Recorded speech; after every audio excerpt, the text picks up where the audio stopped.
우리 하나님 말씀 보도록 하겠습니다. 하나님 말씀은 로마서 6장 우리 한 절만 읽겠습니다.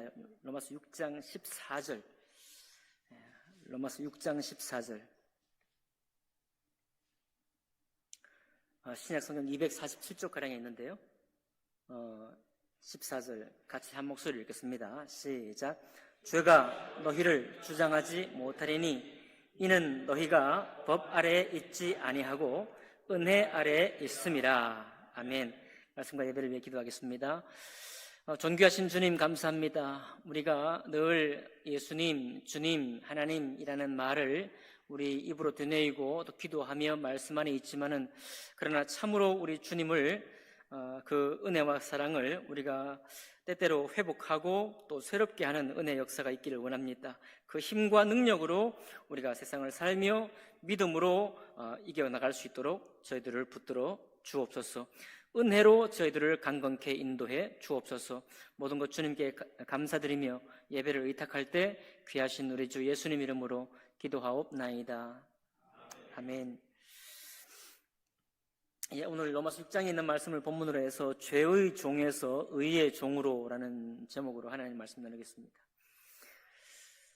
글쎄 우리 일생 동안의 모든 섬김의 끝에 고맙다라는 말을 한마디 들을 때, 그리고 우리 나이 드신 분에게서 그동안 고생했다 이런 말을 듣는 순간에 가슴에 맺힌 것이 다 내려간다는 것, 이런 것이 굉장히 황당하고 어떻게 생각하면 또 허망하기도 하지만 아주 사실이죠. 아주 사실입니다. 그때 그 한마디에 고맙다는 말하고 그동안 고생했다라는 말, 이 말이 왜 그렇게 우리의 마음을 울리고 또 우리를 크게 붙들어주는 말이 되는지요. 아마 거기에는 많은 것들이 녹아 있겠죠. 많은 일들이 녹아 있겠습니다. 물론 우리 드라마나 이런 데 보면 끝내 한마디 말도 안 해주고 떠나가는 매정한 분도 있다고 우리가 듣고 있습니다. 그래서 저는 마지막에 어떻게 우리 저희 일생을 마무리할지 저도 궁금합니다. 오늘 도서관 갔다가 이렇게 교회로 오는 길에 너무도 익숙한 건물이죠. 모든 주위에 제가 다 아는 분들의 집, 또 저 멀리 바라보이는 그 제니스 건물, 또 이쪽 산과 이런 것들을 바라보면서 생각했습니다. 이 건물들과 이 많은 이 사물들 사이에 만약에 사랑이 없다면 무엇이 남을까 생각을 해봤습니다. 아무것도 남지 않을 것 같더라고요. 열심히 산 거 이 땅에서는 돌에도 새기고 동상으로도 남기고 책에도 그 이름을 기록하겠지만 마지막 순간을 맞을 내게는 아무것도 남아있지 않습니다. 남아있다 한들 나에게 아무런 영향을 미치지 않아요. 내가 그것을 기뻐할 수도 없고 내가 그것을 자랑할 수도 없고 내가 그것으로 축제를 벌일 수 없습니다. 아무런 반응을 하지 못합니다. 그러니 우리가 익숙한 모든 것들을 바라보면서도 이 사이에 정말 은혜가 없고 사랑이 없다면 아무것도 아닌 거예요. 실제로 아무것도 아닌 것입니다. 우리가 지난 우리 서울수도권 친교를 섬겼지만 힘들게 또 정말 많은 걸 준비하며 섬겼지만 거기에도 사랑의 이름이, 은혜라는 이름이 만약에 우리에게 없었다고 한다면 우리가 뭐 남겠습니까? 아무것도 남지 않을 것입니다. 여러분, 사랑이라는 말을 전부로 아는 이 교회를 알게 되었다는 것 자체만으로 우리는 축복을 받은 거예요. 사랑이 전부. 물론 사랑 때문에 우리가 고생을 아주 고생합니다. 사랑 때문에 섬기는 것과 사랑 때문에 고생도 아주 대단히 합니다만은, 그러나 사랑이라는 것이 이 인생에 가장 소중하고 중요하고 은혜라는 것이야말로 우리 인생을 살아가는데 정말 귀한 것이라는 것을 우리가 고백하고 알고 그렇게 하는 공동체를 우리가 만났다는 것 자체만으로도 우리 인생에 큰 축복을 받은 거예요. 탕자 아들이 아버지의 곁을 떠나가지고 모든 가진 재산을 탕진하고 돌아왔을 때 그 아들이 아버지에게 이렇게 얘기했잖아요. 아버지, 내가 아버지 볼 면목이 없습니다. 그러니 나를 아들의 하나로 여기지 마시고 나를 품꾼의 하나로 여기소서 했잖아요. 그 아들이야 자기 정직한 고백이에요. 못된 놈이 아무튼 아버지 살아있는 전에 그렇게 해서는 안 될, 다 가져가서 탕진하고 그냥 왔으니 사진 멀쩡하게 하지만 다 탕진하고 왔으니 자기 마음에 정직하고 솔직한 고백 아니겠습니까? 나를 품꾼 애 하나 여기 있었어. 그 말을 들은 아버지 마음은 어떻겠습니까? 설령 그 말을 받아가지고 그래, 너 이제 내 아들 아니야. 너 품꾼처럼 살아라. 품꾼처럼 그렇게 일하고 품꾼처럼 싹쓸 받는 그 아들을 만약에 아버지가 본다면, 그 부모가 본다면 그 심정이 어떻겠어요? 하나도 기쁘지 않을 것입니다. 하나도 은혜가 안 돼. 하나도 뭐 좋은 게 하나도 없습니다. 가슴만 아플 뿐일 거예요. 자식은 자기에게 정직하게 말했지만 아버지는 그것을 원하지 않습니다. 전혀 원하지 않아요. 우리 영빈이가 오랜만에 또 군대에서 잠깐 나왔습니다. 군대 진짜 싫다 그러더라고요. 왜냐니까 요즘 군대 좋아졌는데 왜 싫으냐, 이거. 왜 싫으냐 하니까 군대가 명령체계잖아요, 명령.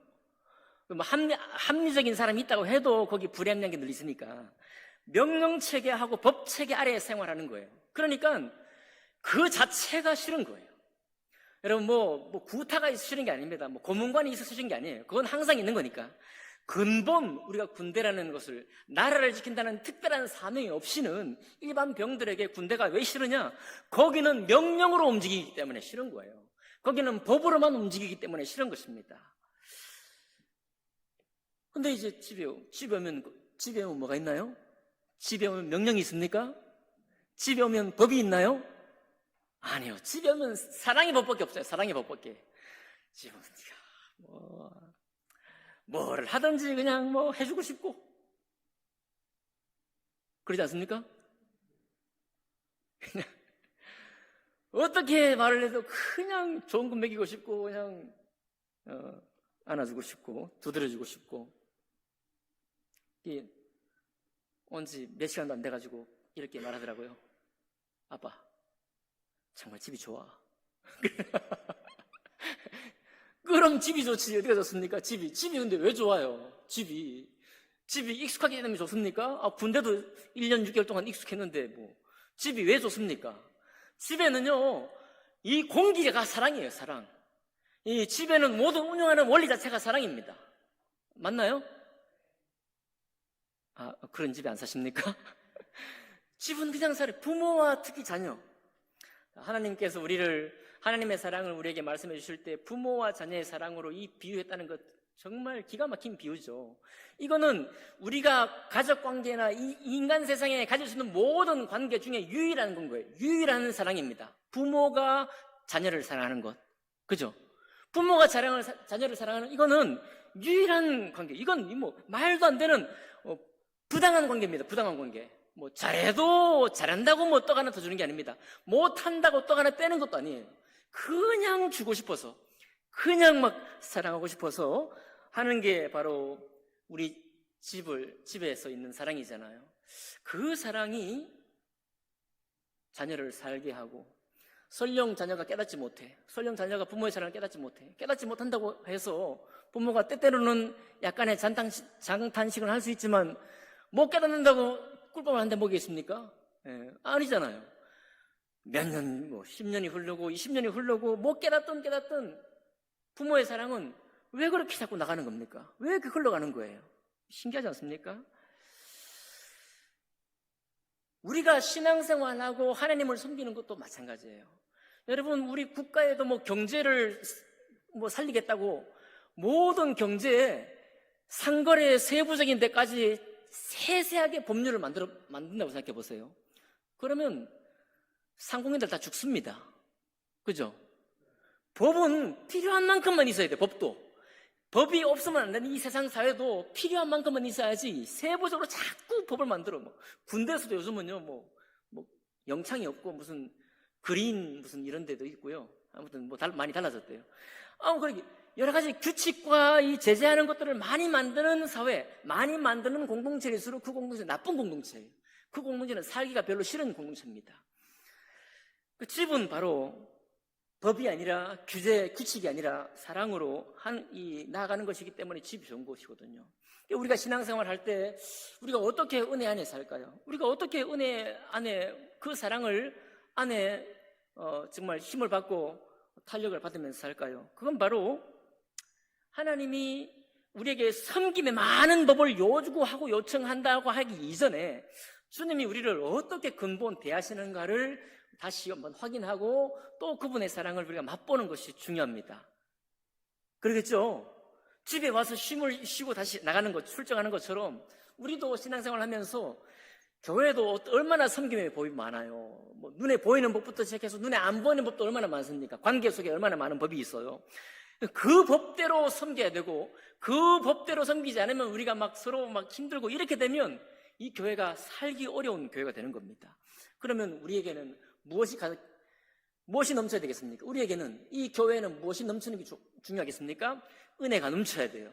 이 교회는 사랑이 넘쳐야 되는데 여러분 그러나 기억하십시오. 그대들에게 사랑이 있습니까? 저에게 사랑이 있습니까? 저에게 있는 사랑이 얼마나 있겠습니까? 여러분 자신에게 있는 사랑이 얼마나 있겠어요? 이 사랑은 다 한계 있는 사랑이에요. 교회가 사랑이 풍성하고 은혜가 풍성한 거는 물론 우리에게도 조금 얼마간 있지만 이 사랑으로서 주거니 받거니 네 사랑은 왜 이것밖에 안 되니 이게 아니고 이 교회를 움직이는 힘은 오직 예수 그리스도의 사랑의 법입니다. 그분의 은혜가 우리를 주장할 때라야만이 이 교회가 쉴 곳이 있고 이 교회의 섬김의 법이 많을지라도 서로를 규제하고 규정하는 일들이 많이 있을지라도 그 은혜가 우리를 감격스럽게 만들어요. 고맙다는 말 한마디처럼 말입니다. 아가 너 고생했다라는 한마디 말처럼 그 은혜가 우리에게 있으면 우리는 힘을 얻고 나아갈 수 있습니다. 여러분 아까 부모님의 자녀에 대한 사랑을 말씀드렸는데도 예수님도 마찬가지예요. 여러분 예수님께서 베드로가 3번 부인하는 것을 알았어요? 몰랐어요? 아셨잖아요. 아셨으면 하다가 말거나 아니면 야, 또 새로 뽑아야 되겠다. 우리 같으면 그럴 거 아니에요? 우리 같으면 그래야 되는데 우리 예수님은 마치 부모의 사랑처럼요. 그건 따로 내가 너 나를 부인하는 걸 알고 있지만 그것 때문에 당신이 퍼주고자 하고 은혜를 끼치고자 하는 것을 물리치지도 않으시고 계속해서 은혜를 흘려보냈습니다. 가룟 유다가 은 30에 예수님 팔 것을 주님이 아셨어요? 몰랐어요? 떡 찍어 바르는 그가 걔다 이렇게 얘기했죠. 심지어 콕 찍어서 얘기했잖아요. 아무 제자들은 몰랐지만 그렇게 3년 반 동안 온 정성을 쏟아서 알고 있으면서도 밝히지도 아니하고 공중에서 밝히지도 아니하고 끝까지 행하셨을 때 저 같으면 안 하겠습니다. 그냥 야 너희들 안 된다. 안 되겠구나. 안 갈 것 같은데 예수님은 상관없는 거예요. 그것을 알면서도 주님이 십자가에 오르셔서 그 사랑을 완성하기까지 주님의 마음에 사랑이 어렵거나 주님의 마음에 흘려보낼 은혜가 반감되거나 그러질 않았다는 거예요. 어떻게 그렇습니까? 어떻게 예수님께서 우리에게 그런 사랑을 주셨나요? 그게 바로 아버지가 자녀를 향한 사랑이에요. 어머니가 자녀를 향해 흘려보내는 바로 그 사랑입니다. 그 사랑 안에서 우리는 소망을, 오늘도 힘겹지만 소망을 얻을 수 있어요. 사도 바울이 스데반을 죽게 했잖아요. 사도행전 9장 이전에 사도 바울 아주 나쁜 사람이에요. 그는 경건한 유대인들에게 충실했던, 하나님께 충실했던 사람이라고 행동했지만 그러나 그 모든 행동은 기독교를 핍박하고 잡아가두고 죽이는 것을 옳다고 했던 바로 그 사람이잖아요. 그럴 때 야 저거 안 되겠다 라고 우리 중에 몇 분은 그래도 사도 바울이 그런 충성을 받기 때문에 우리 주님께서 일을 맡기셨다 그렇게 생각하시는 분도 있습니다. 그런 생각할 수도 있긴 있어요. 그러나 그 충성이 이전에 주님께서는 은혜를 준 거예요. 충성을 보고 쓴 게 아니고 바울에게 은혜를 입힌 겁니다. 왜 그러냐면 사울아 사울하고 불렀을 때 예수님 그랬잖아요. 네가 핍박하는 누구다? 예수다. 당신을 핍박하는 사람에게 찾아가서 은혜를 입힌 겁니다. 은혜를. 그분의 사랑을 사도 바울이 받은 거예요. 그 사랑이 사도 바울 되게 했던 것입니다. 여러분 우리도 우리의 섬김 속에 사랑과 은혜가 충만하기를 원합니다. 우리 자신에게서 나온 것이 아니라 예수 그리스도를 생각할 때 말입니다. 오늘 여러분과 제가 읽은 말씀이 뭡니까? 죄가 너희를 주장하지 못하려니 이는 너희가 법 아래에 있지 아니하고 어디 아래에 있음이라? 은혜 아래에 있음이라. 그래요. 우리가 이제 더 이상 법 아래 있지 않습니다. 신앙생활이 힘들어지는 건요, 자꾸 우리가 법을 만들기 때문이에요. 우리가 아는 지식이 있기 때문에. 우리가 아는 말씀의 지식이 있잖아요. 우리가 어떻게 해야 된다는 당위적인 규칙이 있잖아요. 하나님의 말씀이 있잖아요. 이 말씀들이 우리를 비록 구약의 율법은 아니지만 어떻게 보면 구약 율법보다 더 강건한 사랑의 법이 신약 성경에 적혀 있지 않습니까? 산상수훈의 예수님께서 구약 율법보다 훨씬 더 높은 수준의 법을 정해 놓으셨어요. 그죠? 그래서 신학자들은 산상수훈은 이 땅에서 그리스도인들이 행할 수 없는 것이다라고 이론을 만든 신학자도 있습니다. 왜? 너무 뜻이 높아가지고. 야, 우리가 인생이 돼가지고 그런 걸 하려고 했다가는 은혜고 뭐고 아무것도 남아있지 않겠다. 이거는 우리가 죽어서 천국에 가서 천국에서 누릴 하나님의 성품이지 이 땅에 사는 사람으로서는 절대로 순종할 수 없는 말씀이다.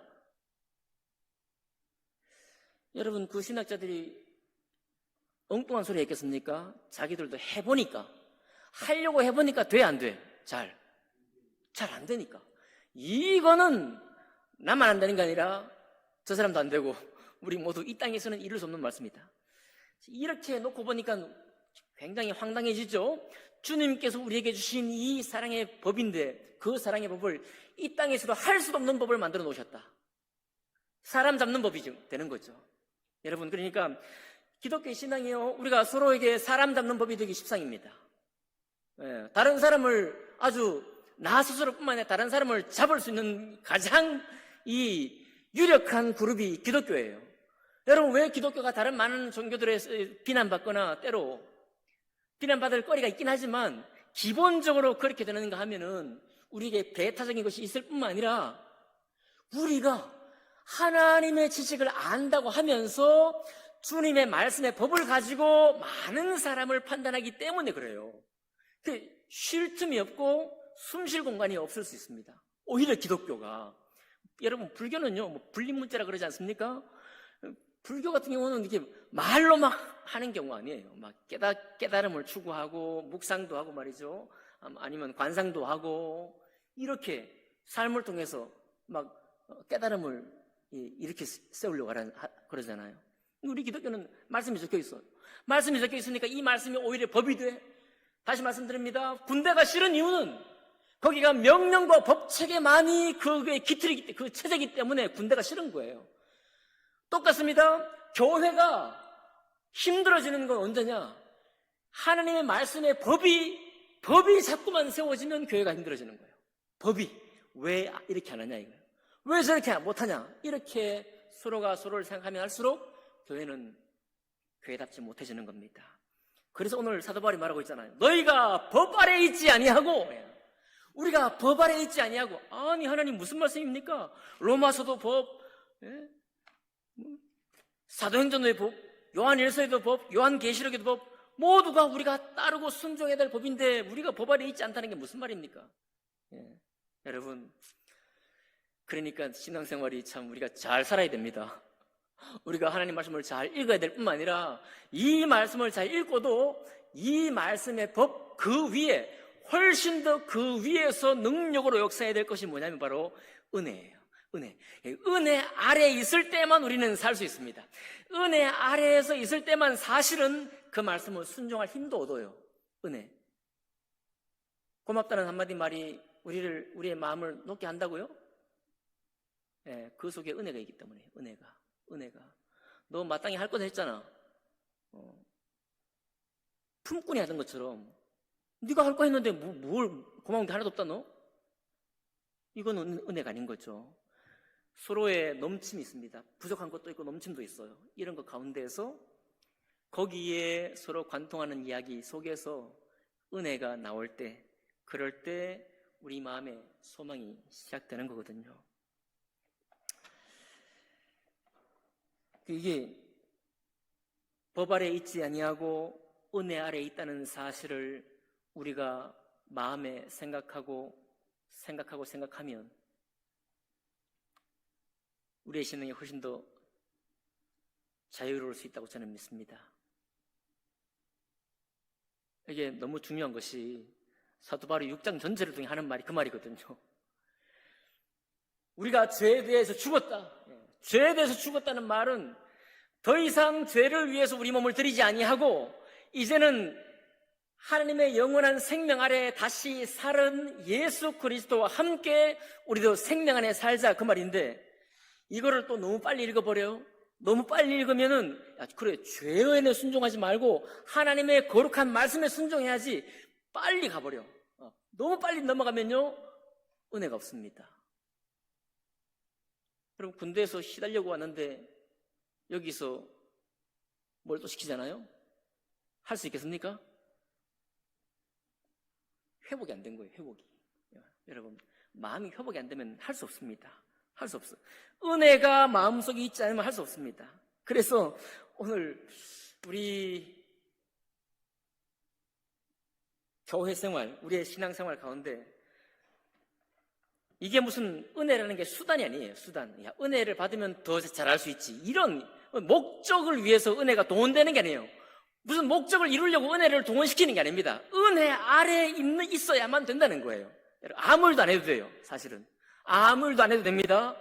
여러분, 그래서 우리가 구원받고 레위기에 보면 신혼 부부에게 1년 동안 전쟁에 나가지 않을 수 있는 은혜가, 특혜가 있어요. 기억나십니까? 네. 그게 뭡니까? 전쟁이 급한데, 하나라도 사람이 필요한데 왜 안 나가는 거예요? 네. 아무리 전쟁이 급해도 그 결혼한 부부의 행복과 그가 누릴 수 있는 기쁨, 이런 부분들을 보장해 주는 거예요. 그래서 예전에는 구원받은 사람에게 1년 동안 교회에서 아무 일도 시키지 않는 게 법이었습니다. 원래 그런 게 있었어요.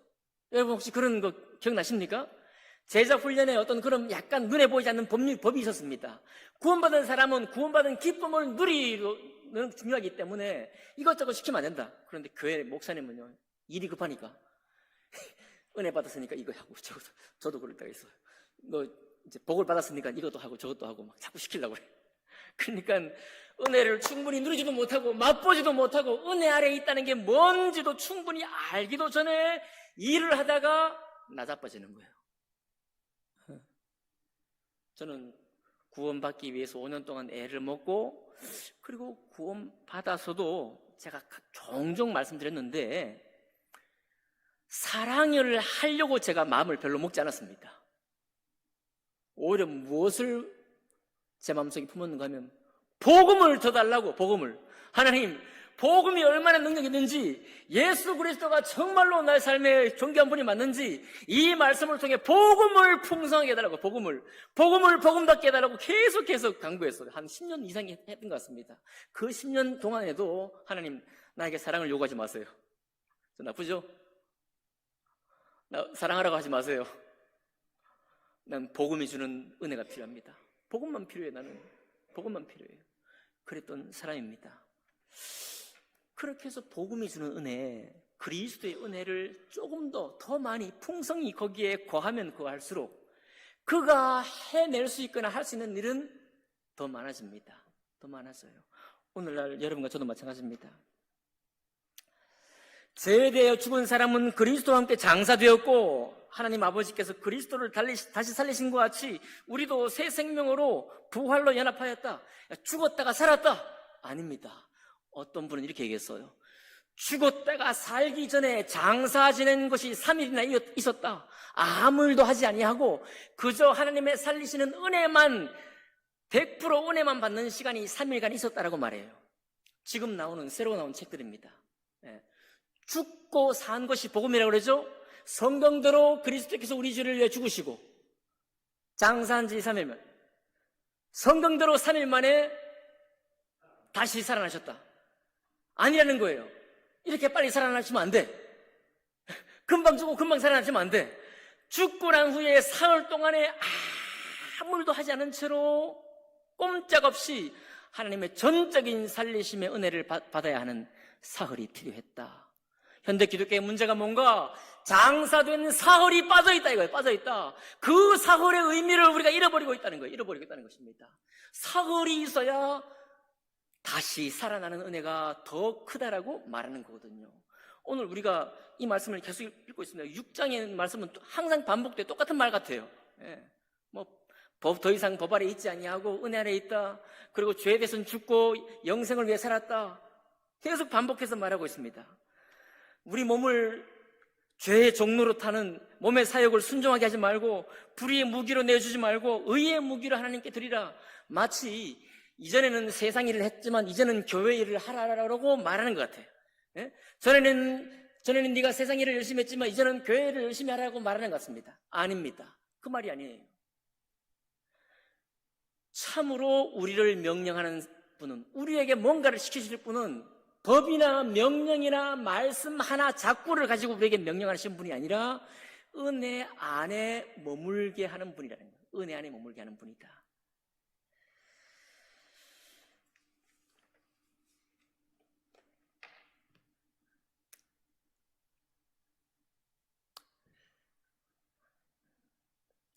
나이 60세에는 논어에 이순이라고 합니다. 이순이라는 게 뜻이 뭐냐면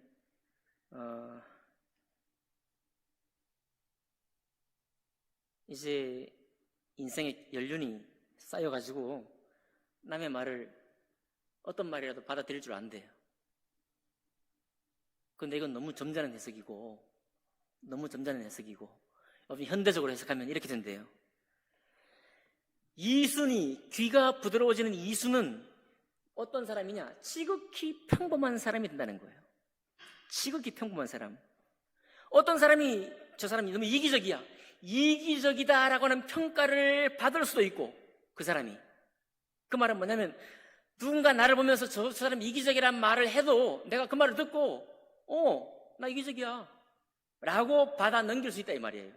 그러니까 귀가 부드러워진다는 말이 내가 이제 돌을 많이 닦았으니 주위에서 무슨 말을 해도 내 마음은 평정해, 이 말이 아니고 내가 갑자기 내 일을 하고 싶어요. 내가 내 생각대로 살고 싶어요.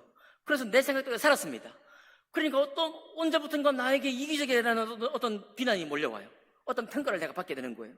그래도 설령 내가 이기적이라는 평가를 받을지언정 나는 내가 품은 마음대로 살 거야, 이렇게 하는 게 이순이라는 거예요.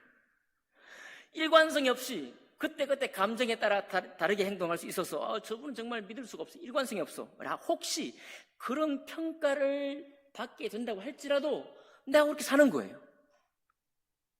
그러니까 중요한 게 뭐냐, 내가 해야 하는 말을 내 마음에 묻고 내 마음이 대답하면 그걸로 끝이에요.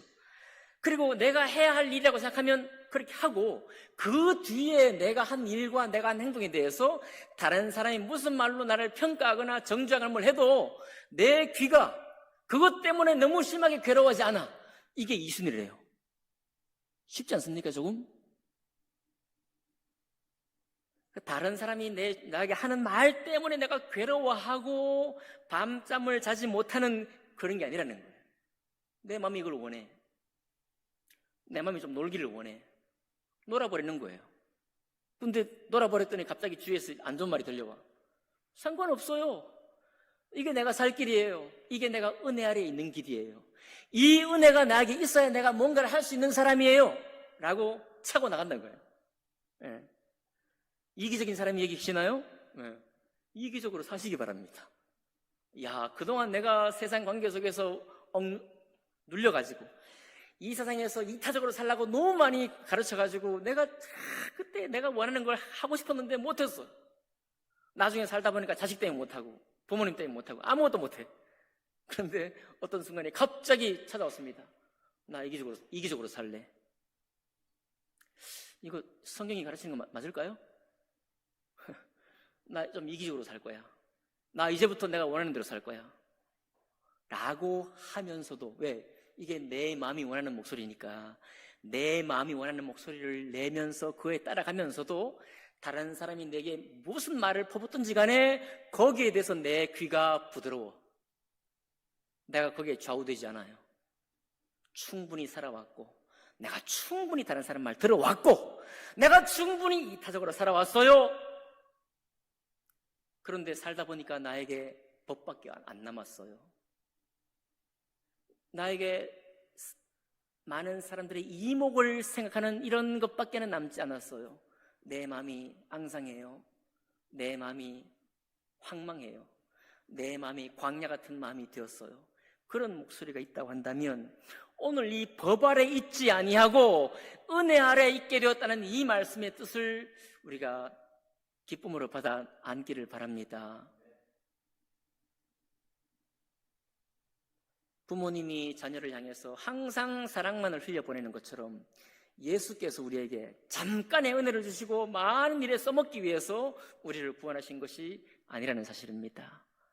우리 주님께서 우리를 얼마나 사랑하시는지, 베드로를 주님이 얼마나 사랑하셨는지, 사도 바울을 주님이 얼마나 사랑하셨는지, 가룟 유다조차 얼마나 애석하게 여기셨는지 그 사랑을 우리가 기억하면서 우리의 앞으로의 신앙생활이 훨씬 더 자유롭고 생명을 누린다는 게 무엇인지를 아는 방향으로, 은혜 아래에 있다는 것이 무엇인지를 알아가는 방향으로, 나를 사랑하시는 주님이 어떻게 정말 나를 사랑하시는지를 알아가는 방향으로 우리가 흘러가보면 좋겠습니다.